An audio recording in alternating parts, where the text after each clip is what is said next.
Namibia has for about 6 months now closed its borders as preventative measures to curb COVID-19. This has, however, left many businesses in the tourism sector without any revenue and in return affected the livelihoods of those who were once employed in the sector and their families as a result of loss of income.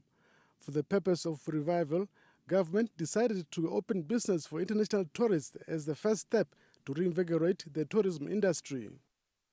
Implementation of this protocol being announced today here aimed to get the critical tourism and hospitality sector back up and running by putting in place the necessary measures and good practices to regulate sector in the context of COVID-19 pandemic.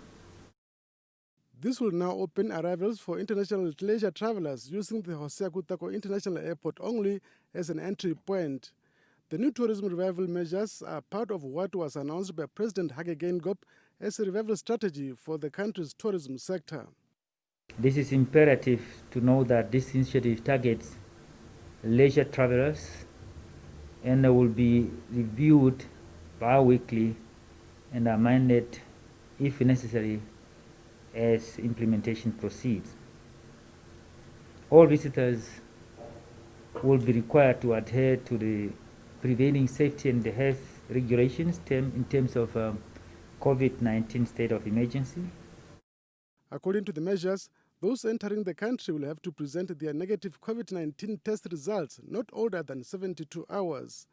They will also have to quarantine for 7 days at own cost and will be released thereafter depending on another test result to be conducted before the end of the quarantine period. Tourism establishments are required to observe general health protocols and be registered with the Namibia Tourism Board and certified by the Health Ministry. And what about tourists traveling by road? This is specifically targeting tourists, and we will consider that as time goes. Depends on the situation regarding COVID pandemic. But for now, we are targeting more of those who come so that we can control the stream. Jeff Tachihomino, NBC News, Windhoek.